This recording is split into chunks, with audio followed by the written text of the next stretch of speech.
Puji Tuhan buat kasihnya Tuhan yang begitu luar biasa kepada kita semua, saudaraku. Saudaraku yang kasih dalam nama Yesus, saya akan membacakan satu ayat dari pembacaan Alkitab kita yang sudah lewat, saudaraku, dalam Markus 14 ayat 34, 35 sampai 37. Markus 14 ayat 34. Hatiku, lalu katanya kepada mereka, hatiku sangat sedih, seperti mau mati rasanya. Tinggallah di sini dan berjaga-jagalah. Ia maju sedikit, merebahkan diri ke tanah dan berdoa, supaya sekiranya mungkin saat itu lalu daripadanya. Katanya, ya Aba, ya Bapa, tidak ada yang mustahil bagimu. Ambillah cawan ini daripadaku, tetapi janganlah apa yang aku kehendaki, melainkan apa yang engkau kehendaki. Setelah itu ia datang kembali dan mendapati ketiganya sedang tidur. Dan ia berkata kepada Petrus, Simon, sedang tidurkah engkau? Tidakkah engkau sanggup berjaga-jaga 1 jam? Berjaga-jagalah dan berdoalah, supaya kamu jangan jatuh ke dalam pencobaan. Roh memang penurut, tetapi daging lemah. Sekali lagi dalam ayat 37. Setelah itu ia datang kembali dan mendapati ketiganya sedang tidur. Dan ia berkata kepada Petrus, Simon, sedang tidurkah engkau? Tidakkah engkau sanggup berjaga-jaga 1 jam? Berjaga-jagalah dan berdoalah, supaya kamu jangan jatuh ke dalam pencobaan. Roh memang penurut, tetapi daging lemah. Tuhan Yesus sendiri mengatakannya kepada murid-murid, tidak sanggupkah kamu berjaga-jaga 1 jam dengan aku? Karena banyak pencobaan, saudaraku. Saya yakin, saudaraku, 1 jam adalah waktu minimum bagi setiap anak-anak Tuhan yang mau menang dalam hidup rohaninya. 1 jam merupakan waktu minimum untuk berdoa tiap-tiap hari, saudaraku. Dengan berdoa 1 jam per hari kita akan disegarkan. Dengan berdoa 1 jam per hari kita akan menang atas dosa.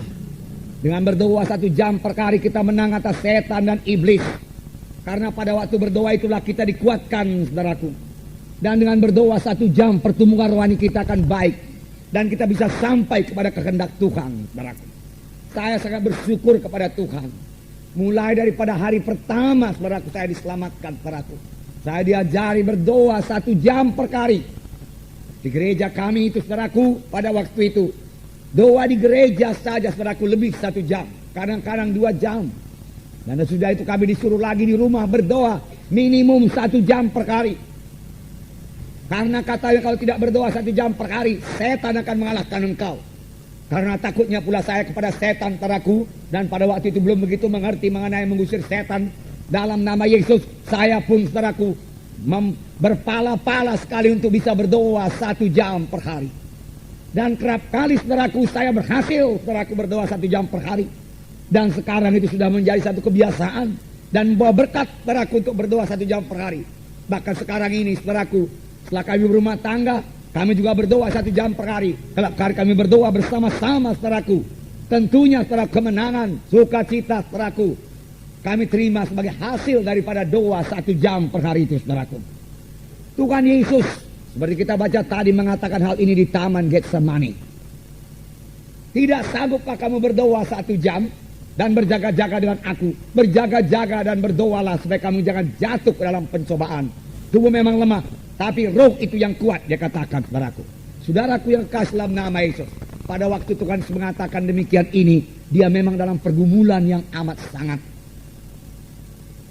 Pada waktu itu Tuhan Yesus, saudaraku, diserang oleh semua kekuatan iblis.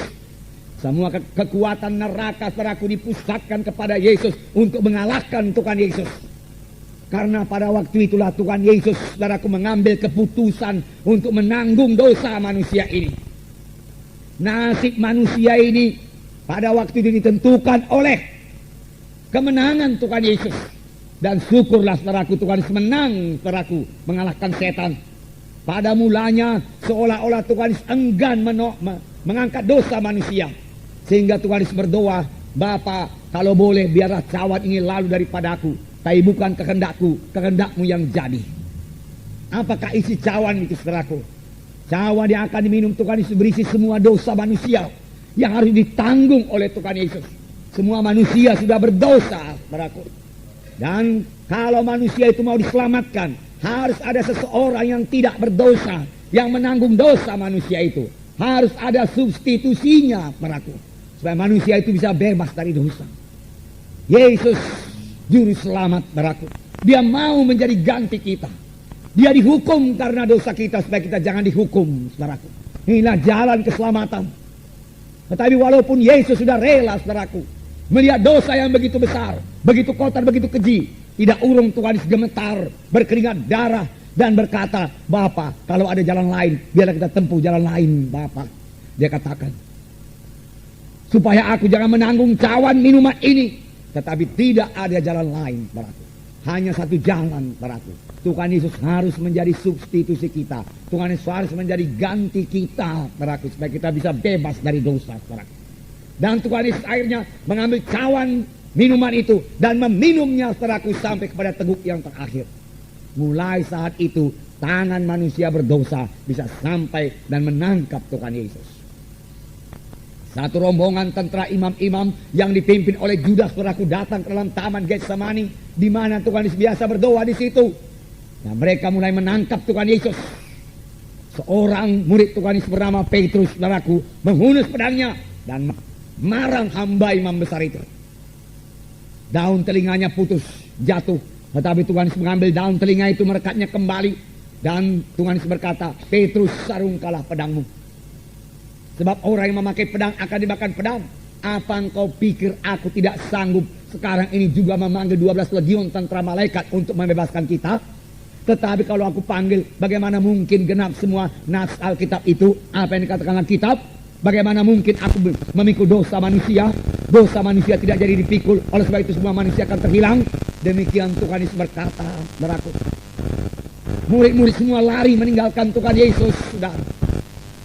Dan Tuhan Yesus ditangkap, dibawa kepada pengadilan imam-imam. Dan mereka mulai mengadili Tuhan Yesus, saudaraku. Dan pada waktu itu juga Petrus menyangkal Tuhan Yesus 3 kali. Tetapi Yesus tetap menang, saudaraku. Yesus tetap berjalan menuju salib, saudaraku. Visi Tuhan Yesus tidak hilang, saudaraku. Ini adalah sebagai akibat daripada doanya yang 3 jam di taman Getsemani itu, saudaraku. Dia tidak tergoncang, saudaraku, oleh begitu hebatnya serangan musuh, saudaraku. Dengan tenang dia maju memikul salib untuk memikul dosa manusia, saudaraku. Saudara, ini adalah sebagai akibat daripada doa. 3 kali dia berdoa. Saya yakin masing-masing berdoa itu 1 jam, 3 jam di taman Getsemani, saudaraku.